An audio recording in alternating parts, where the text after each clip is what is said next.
선물을 주시는 하나님께 감사합니다. 그래서 이 세 번역을 따라서 말로 다 형언할 수 없는 선물, 이렇게 제목을 잡았습니다. 따라해 보십시오. 말로 다 형언할 수 없는 선물. 크리스마스 계절이 되면은 그 산타클로스에게 보내는 편지가 전국에 있는 어린아이들로부터 수만 통이 우체국으로 보내진다고 하는데요. 그 내용은 대개가 이번 크리스마스 때에는 이러이러한 선물을 보내주세요라고 하는 어린아이들의 소원이 담긴 그런 내용의 편지라고 합니다. 우체국에서는 이 편지를 전달할 길이 없지만 그러나 이 편지를 버리는 것이 아니라 이 아이들을 실망시키지 않기 위해서 미국에 있는 전역 교회들 그리고 유지들에게 이 편지를 보내어서 가능한 한 교회들이 유치들이 이 아이들에게 원하는 선물을 보내줄 수 있도록 도와준다고 합니다. 편지를 받은 미국 교회들, 유치들, 이 사람들이 정성껏 선물을 준비해서 이 아이들에게 편지를 보내주는데 분명히 보냈는데 분명히 받았는데 몇 달이 지나도 선물을 주셔서 감사합니다, 고맙습니다 라는 편지는 거의 한 통도 없다고 합니다. 선물을 보내주세요. 매년마다 수만 통이 모여들고 선물을 보내지만 감사합니다 라고 하는 그 편지를 보내지 않는 것은 어린아이들뿐만이 아니라 실상 모든 사람들이 다 마찬가지라는 것입니다. 그러한 서양 격언이 있는데요.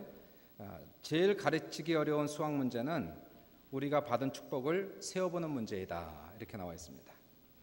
오늘은 좀 수학 문제를 좀 풀어보겠습니다. 우리 가장 어려운 하나님께서 우리에게 주신 은혜들, 선물들이 무엇인가? 말로 다 형언할 수 없는 하나님이 주신 선물 세 가지를 한번 살펴보도록 하는데요. 첫 번째, 생명을 주셔서 감사합니다. 따라해 보십시오. 생명을 주셔서 감사합니다. 박자가 안 맞았어요. 다시요. 생명을 주셔서 감사합니다. 아멘. 이 세상의 과학이 아무리 발전했다 할지라도 과학의 기술로는 아직도 생명을 만들지는 못합니다. 복제 기술이 있다 할지라도 복제 기술은 생명에서 생명으로 발전시키는 것이지 무생물을 생물로 만드는 것은 아닙니다. 지금도 인간은 아무리 위대한 과학을 자랑한다 할지라도 지렁이 하나 만들지 못하고 하루살이 하나도 만들지 못해요. 꽃 하나, 풀 한 포기도 생명은 하나님께 속해 있는 것이기 때문에 사람은 풀 한 포기, 오늘 있다가 아궁이에 던져지는 그런 풀 한 포기도 사람은 지금도 만들지 못합니다. 이 생명이라는 것이 얼마나 아름다운지 몰랍니다. 그래서 우리는 하나님 만드신 우주 만물에 있는 모든 생명을 정말로 귀하게 여기셔야 됩니다. 생명 중에서 가장 귀한 생명은 역시 사람의 생명이고요. 생각을 해보십시오. 인간의 생명이 얼마나 귀한지. 만약에 우리가 태어날 때 평생 일만 하다가 그리고 대장간의 고기로 팔려가는 소로 태어났다면 얼마나 슬픈 일이겠어요. 우리가 하나님 앞에서 인간으로 태어났다는 것은, 인간의 생명을 갖고 있다는 것은 가장 큰 축복 중에 축복입니다. 시편 139편에 시편 기자는 이렇게 얘기하고 있어요. 내가 주께 감사하오면 나를 지으심이 심히 기묘하심이라. 주께서 하시는 일이 기이함을 내 영혼이 잘 아나이다. 하나님은 온 세상을 사랑하십니다. 지금도 온 세상을 다스리시고 돌보아 주시고 당신의 정원처럼 가꾸어 주시고 그리고 인도하시는데요. 그러나 사랑하는 모든 생명들 중에서 하나님이 가장 사랑하는 생명은 역시 인간의 생명, 사람의 생명, 여러분과 저의 생명을 가장 귀하게 여기신다는 것입니다. 사람들이 살다 보면 죽고 싶다는 얘기를 가끔 합니다. 정말 죽고 싶다. 그거는 인생이 너무 힘들다는 것이고요. 정신적인 고뇌를 도저히 감당하기가 어려울 때에 정말 죽고 싶다 그런 얘기를 해요. 때로는 너무 힘들어서 하늘에 날아간 새를 바라보면서 나도 정말 저 새처럼 되고 싶다. 인생의 모든 고민 다 그냥 훌훌 털어버리고 고민 없이 새처럼 살다가 죽었으면 좋겠다. 이런 생각을 사람들이 가끔 하게 됩니다. 물론 그렇죠. 인생이 힘들고 고달파도 우리는 결코 죽으면 안 됩니다. 여러분 한 명 한 명의 생명이 천하보다 귀하기 때문에 그렇다는 것이에요. 마태복음 16장 26절에 예수님께서 이렇게 말씀하세요. 사람이 만약 온 천하를 얻고도 제 목숨을 잃으면 무엇이 유익하리요? 사람이 무엇을 주고 제 목숨과 바꾸겠느냐? 주님도 한 사람의 생명이 천하보다 귀하다라고 얘기하고 있으니 여러분의 생명 자체를 귀하게 여기시고 내 생명이 귀하듯이 모든 사람의 생명도, 동물의 생명도, 식물의 생명도, 온 우주 만물에 약동하는 모든 생명을 귀하게 여기신 우리 모두가 되시기를 주님의 이름으로 축원합니다. 아무리 힘들어도 어려워도 살아있으면 반드시 미래가 열려요. 살아만 있으면 소망이 반드시 생깁니다. 믿으시면 아멘. 백화점의 왕이라고는 J.C. 펜이라는 사람이 있죠.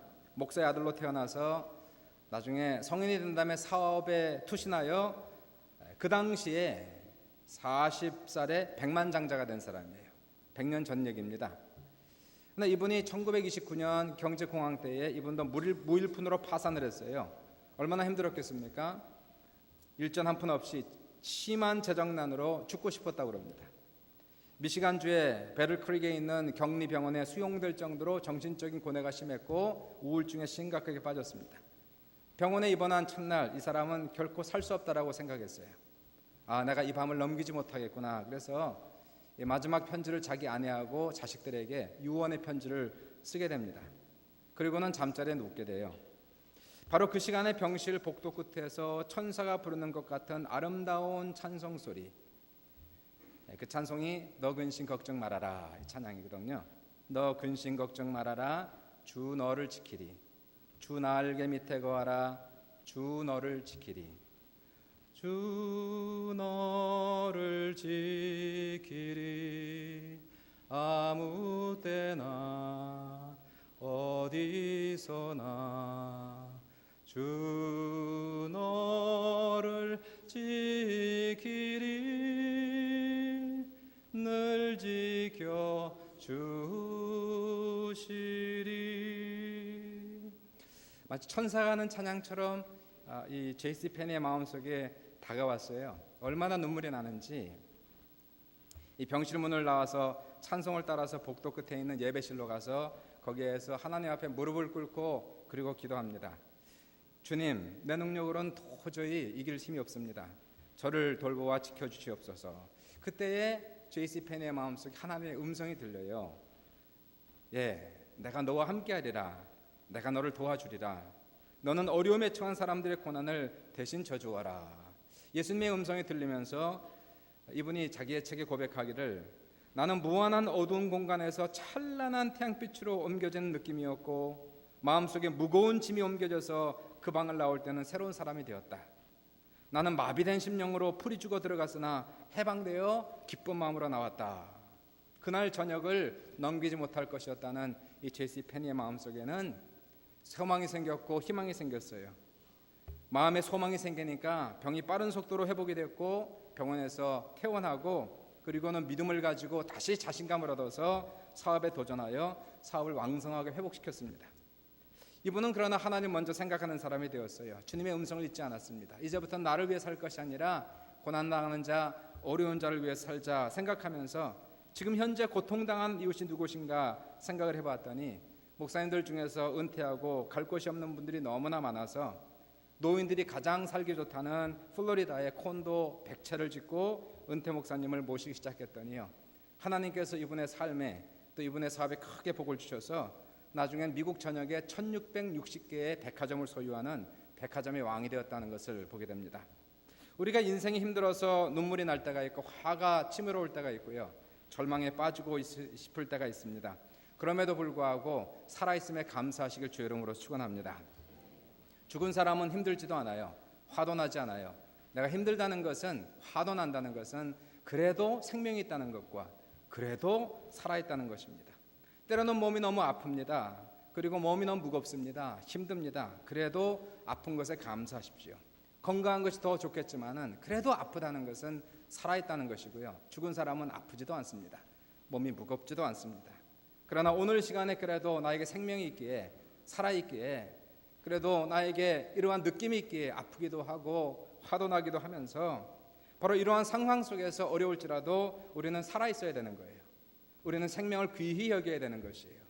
하나님께서 나에게 현재 허락하신 나의 생명, 오늘 하루의 삶을 내가 기쁘게 생각하고 감사하게 생각하고 힘들고 어렵다면은 그러면은 포기하는 것이 아니라 주님을 믿으셔야 됩니다. 주님을 붙잡으셔야 됩니다. 기도하셔야 됩니다. 그때 주님께서 믿음과 소망을 주시고 미래에 대한 찬란한 빛을 주시고 기적이 나타나게 함으로 말미암아 내가 포기만 하지 아니하고 살아만 있으면 하나님께서는 내일을 좀 더 밝게 만들어 주심으로 말미암아 주님의 놀라운 기적을 우리 모두가 체험하시기를 주님의 이름으로 축원합니다. 두 번째는요, 일용할 양식을 주셔서 감사합니다. 따라하십시오. 일용할 양식을 주셔서 감사합니다. 디모데전서 6장 7, 8절에 우리가 세상에 아무것도 가지고 온 것이 없음에 또한 아무것도 가지고 가지 못하리니 우리가 먹을 것과 입을 것이 있은즉 족한 줄로 알 것이니라. 시편 136편 25절에 시편 기자는 감사한데 이것을 가지고 감사합니다. 모든 육체에게 식물을 주신 이에게 감사하라. 그 인자심이 영원하미로다. 우리가 먹는 일용할 양식 너무나 당연하게 봤는데요. 그러나 그것도 얼마나 감사를 드려야 되는 것인지. 지금 현재 지구의 인구가 70억 정도가 된다고 그러지 않습니까? 만약에 70억의 인구를 100명으로 축소하여 100명이 사는 작은 마을이라면 어떠한 통계가 나올까요? 전 세계 인구가 100명이라면 그중에 20명은 영양실조에 걸려 있고 1명은 아사 직전입니다.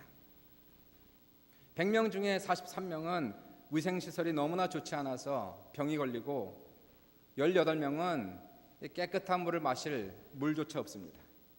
100명 중에 자가용을 가진 사람은 7명밖에 되지 않고요. 컴퓨터를 소유한 사람은 12명밖에 되지 않고요. 인터넷을 쓸 수 있는 사람은 3명밖에 되지 않습니다. 만약에 우리 중에 비를 덮어주는 지붕이 있고 집에 가면 냉장고가 있고 그리고 잠잘 침대가 있고 옷을 집어넣을 수 있는 옷장이 있다면 여러분은 전 세계에서 25명 안에 들어가는 것입니다. 우리는 위를 바라보면 참 우리 위에 있는 사람들이 많은 것처럼 느껴져요. 그래서 우리 자신이 초라해지기도 하고 나는 왜 저렇게 되지 않을까 이렇게 생각하지만 밑을 내려다보면 밑에는 우리보다 훨씬 더 많은 사람이 있습니다. 실상 우리 위에는 10명밖에 없다면 우리 밑에는 90명이 있다는 사실을 기억한다면요. 우리는 오늘도 우리에게 주시는 놀라운 은혜에 감사할 수가 있다는 것이에요. 하루 일용할 양식을 주심이 얼마나 감사한지요. 저는 때로 가끔 가다가 한 숟갈의 입을 밥에 넣으면서도 가끔 생각합니다. 내 입에 밥이 들어오기까지 약 2년의 세월이 걸렸다는 것이에요. 이 시간이 있기까지 얼마나 많은 사람의 손을 거쳐서 수고를 거쳐서 내가 한 숟갈의 밥을 먹을 수 있을까. 바로 작년 봄철에 농부가 씨를 뿌리고 열심히 일해서 수확을 하고 공장으로 가지고 가서 사람이 먹을 수 있는 쌀로 만들어서 도매상을 거쳐서 소매상을 거쳐서 가게에서 돈을 주고 사되 그리고 살 수 있는 재력이 있게 하셔서 그 쌀을 사게 하셨고 집에 가지고 와서 쌀통에 부을 수 있게 하셔서 그리고 집사람이 따뜻하게 만들어서 밥상을 차려서 밥을 먹고 있는데요. 여기 사람의 그러한 수고만 있는 것이 아니라 하나님의 은혜가 얼마나 많습니까? 사람의 노력에 의미를 부여하시는 건 하나님이시거든요. 사람이 아무리 노력할지라도 하늘에서 비를 주셔야 되지 않습니까? 태양빛을 주셔야 되지 않습니까? 하나님께서 좋은 땅을 주셔야 되지 않습니까? 그래서 농부가 하나를 심으면 30배, 60배, 100배 결실을 할 수 있어야 우리가 그 쌀을 먹을 수가 있는 것이 아닙니까? 또 내가 먹을 때에 숟갈을 들 수 있는 기력이 있으니까 얼마나 감사합니까? 내가 먹었을 때에 그것을 소화시킬 수 있는 소화 능력이 있으니까 얼마나 감사합니까? 그럴 기력이 없어서 못 먹는 노인들도 있고요. 소화시킬 수 있는 능력이 없어서 못 먹는 사람들도 지금 있다고 생각하면은 한 숟갈의 밥을 먹기까지는 얼마나 많은 사람들의 수고와 손길을 거쳐서 얼마나 많은 하나님의 은혜를 거쳐서 나의 건강을 거쳐서 한 숟갈의 밥을 먹는다 생각하면 그것도 감사하다. 어떤 예수를 잘 믿는 할아버지가 있었는데 이분의 별명이 감사 할아버지랍니다. 이분은 입버릇처럼 감사합니다. 하나님 감사합니다. 사람에게도 그저 감사합니다. 고맙습니다. 이 할아버지가요 한 번은 거리에 나가서 고기 한 근을 사가지고 돌아오다가 돌에 걸려 넘어졌어요. 고기를 떨어뜨렸는데 마침 지나가는 개가 하필이면 지나가다가 떨어진 고기를 발견하고 냉큼 집어가지고 그리고 재빠르게 도망갑니다. 할아버지는 고기 한 근을 사가지고 결국은 고기를 개한테 뺏기고 물끄러미 바라보다가 내뱉은 말이 하나님 감사합니다. 어떤 젊은이가 그 모습을 보고 지나가다가요 참 기가 막혀서 아니 할아버지 뭐가 감사해요? 그랬더니 할아버지가 하는 말씀이 이 사람아 고기는 잃어버렸지만 내 입맛은 그냥 있네. 감사하지요. 고기 1000근 만근 있으면 뭐합니까? 입맛이 없으면 병들면은 한 점도 먹지 못하는 거예요.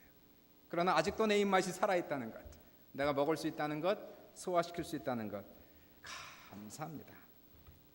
기독교인이었던 이무라 가즈오 씨는 일본 의사였는데요. 폐암으로 31세 세상을 떠났어요. 이분이 자기의 죽음을 바라보면서 기록한 편지와 글이 나중에 종이학이라는 책으로 출판이 되어서 일본에서도 베스트셀러가 되고 한국에서도 베스트셀러가 되었습니다. 이분이 사람을 보면서 참 감사하지 못하는 수많은 사람을 보면서 이상하게 느꼈어요. 그러면서 이렇게 씁니다.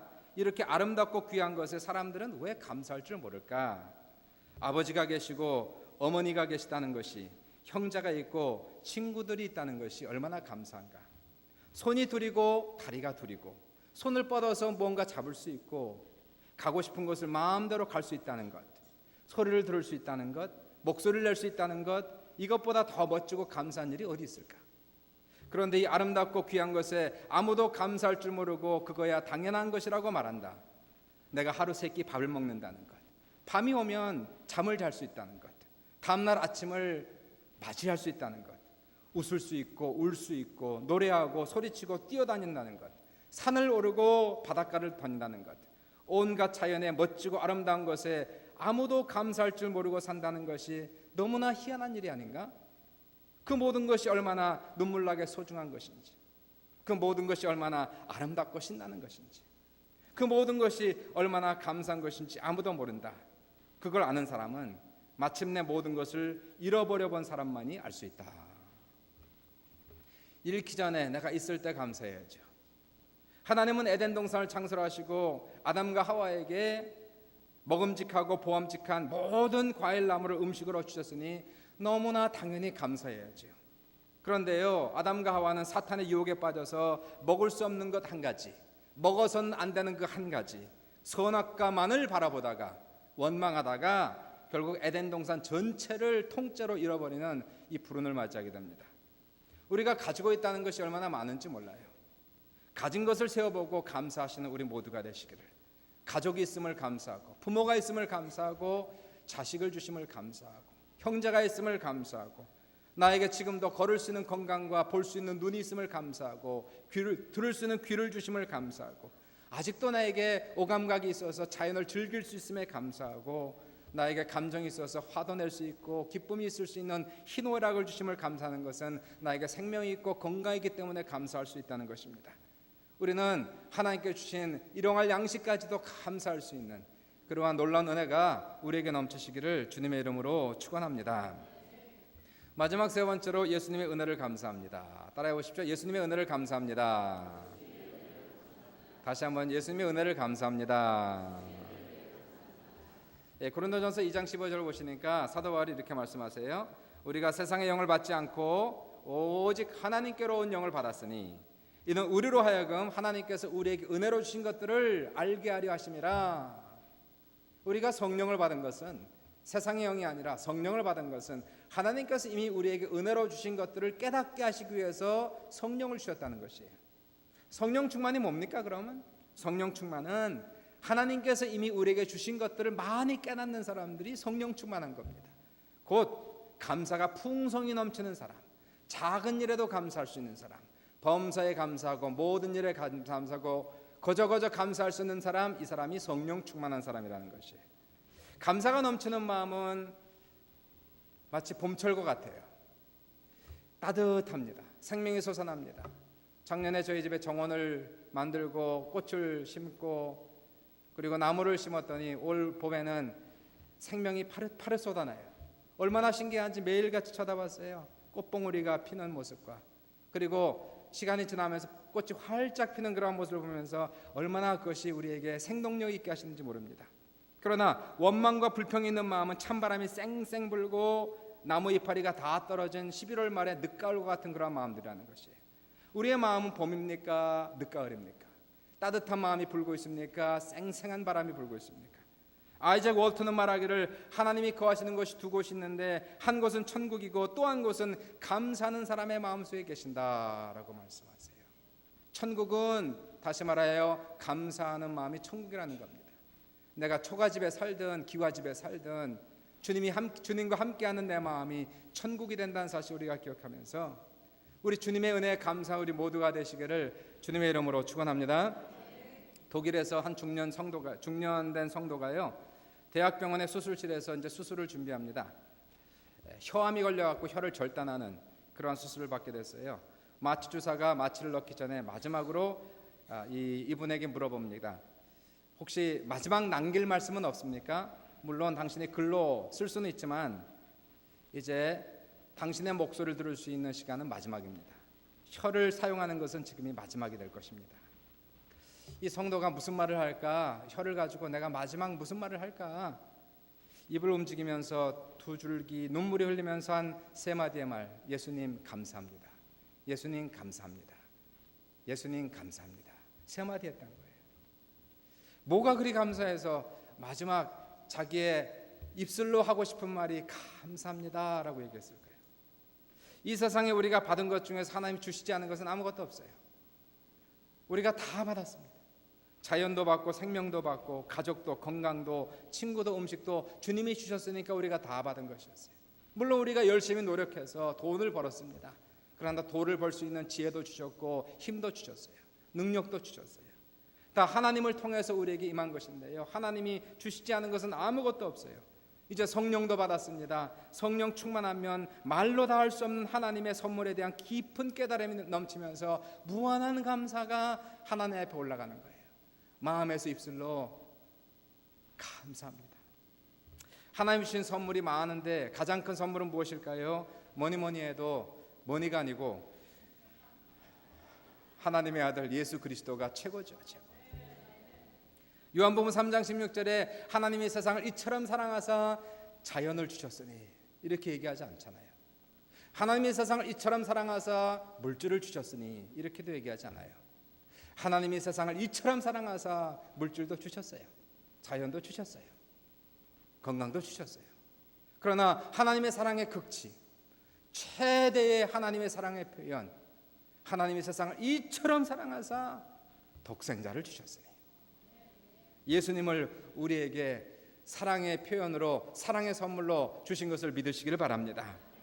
고린도후서 8장 9절에 우리 주 예수 그리스도의 은혜를 너희가 알거니와 부요하신 자로서 너희를 위하여 가난하게 되심은 그의 가난함으로 인하여 너희로 부요하게 하려 하심이라 라고 말씀해요.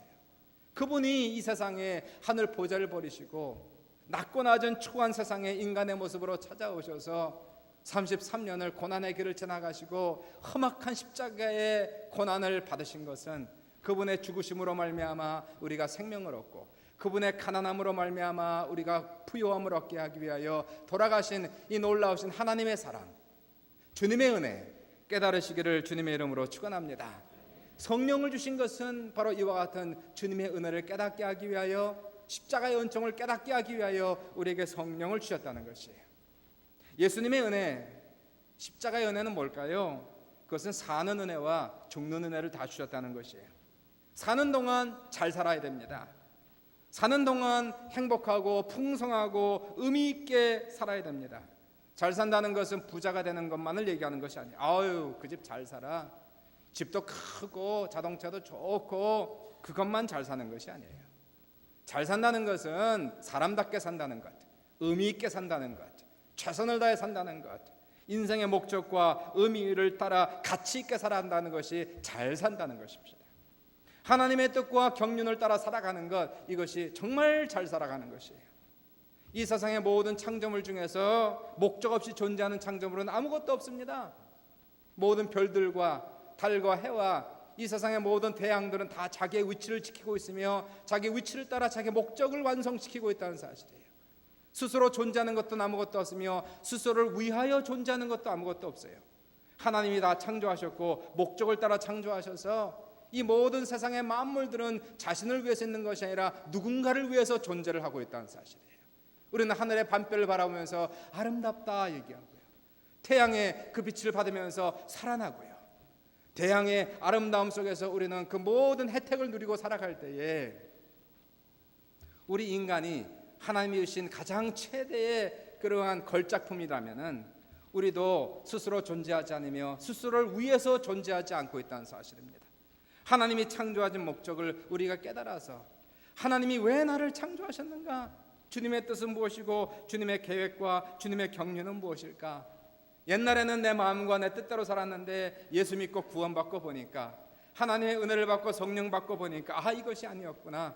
이제는 내가 하나님을 위해 살자, 주님을 찬송하며 경배하며 살자, 하나님의 뜻을 위해 살며 이제 나를 위해 살 것이 아니라 바로 하나님이 사랑하시는 하나님의 자연과 그리고 하나님의 인류를 위해서 살아가자라는 그러한 마음이 우리 안에 생기는 거예요.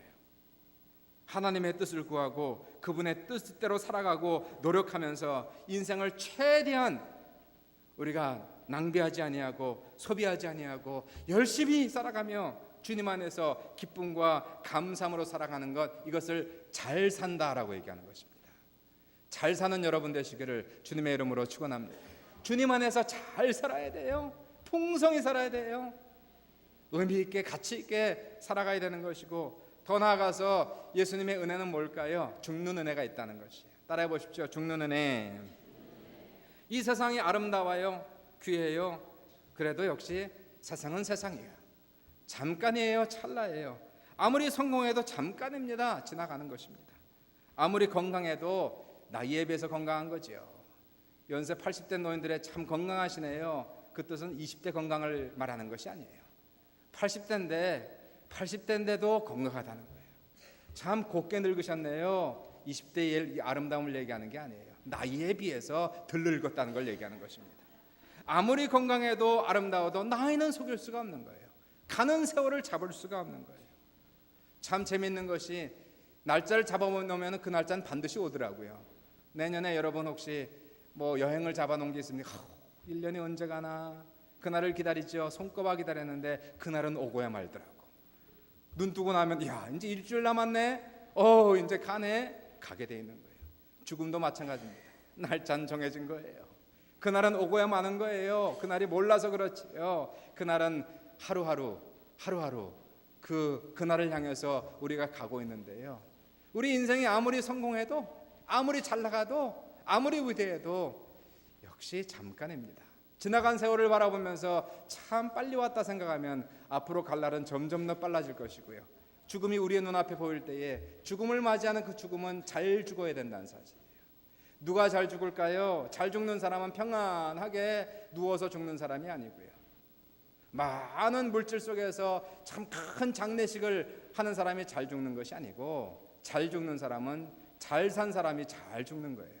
의미 있게 가치 있게 산 사람들이 주님의 뜻을 따라 살기 때문에 후회 없이 죽는 사람을 잘 죽었다 그렇게 얘기하는 겁니다. 참 인생 속에서 열심히를 했는데 허무하다. 내가 왜 살았나? 내가 뭘 위해서 이렇게 달려왔나? 죽을 때 후회의 눈물을 흘린 사람은요, 아무리 자기가 잘 살았다고 자만해도 못 죽은 겁니다. 잘못 산 겁니다. 우리 예수 믿는 사람은, 예수 믿어 거듭나서 구원받은 사람들은 내 인생의 목표와 뜻을 알아서 하나님 안에서 최선을 다하면서 열심히 살고, 하나님을 위하여 이웃을 위해서 열심히 살고, 세상의 눈에는 비록 부족하다 할지라도 가치 있고 의미 있게 살아서 죽을 때에는 후회가 없어요. 하나님 부르시면 가는 거예요. 갈 때에 무슨 마음을 가지고 갈까요? 감사하는 마음으로 천국을 향해서 담대한 마음을 가지고 올라갈 수가 있다는 것입니다. 세상에 아무리 성공한들 뭐예요? 죽을 때에 죽음 이후의 세계에 확신이 없으면 어떡할 겁니까? 두려워서 어떻게 죽을 겁니까? 벌벌 떨며 죽을 텐데요. 그것은 잘 산 것이 아니에요. 잘 죽는 것이 아니에요. 잘 죽는 사람은 죽음을 예비하고 대비하고 예수 믿고 거듭나고 성령 받고 주님 뜻대로 살고, 이제는 주님이 부른 그때에 하나님 갑니다. 주님의 품으로 환한 미소와 함께 천사들의 보호를 받아서 천국 들어갈 수 있는 사람이 잘 죽은 거예요. 잘 죽으시길 주님의 이름으로 축원합니다. 천국에 소망 있는 사람은 예수 믿는 사람. 이 자리에 다 예수 믿고 거듭나시길 주의 이름으로 축원합니다. 그래야 잘 사는 은혜가 있고요, 잘 죽는 은혜가 임하는 것이에요. 나이에 관계가 없어요. 젊을 때 예수 믿으세요. 나이 먹어서 예수를 믿으세요. 힘들 때 예수를 믿으세요. 잘 나갈 때 예수를 믿으세요. 예수 믿고 복 받아서, 예수 믿고 변화 받아서, 예수 믿고 하나님의 은혜 받아서 사는 동안도 천국이요, 천국에서 살다가 천국으로 돌아갈 수 있는 잘 사는 은혜와 잘 죽는 은혜가 여러분의 축복이 되시길 주님의 이름으로 축원합니다. 감사의 주를 맞이하지 않습니까? 참 원죄는 감사하지 않는 자가 원죄예요. 아담과 하와가 감사하지 않다가 원망 불평에 빠져서 에덴 동산 다 잃어버리고 고생하며 유리하며 살다가 한 줌의 흙으로 돌아간 그 모습을 보면서 우리는 그러한 원죄를 범하면 안 됩니다. 이제는 예수 믿었어요. 이제는 죄로부터 사함 받았어요. 우리는 예수님처럼 사는 겁니다. 항상 감사하고 범사에 감사하면서 주님이 주신 은혜가 뭔가를 깊이 생각하면, 골똘히 생각하면 얼마나 그것이 많은지요.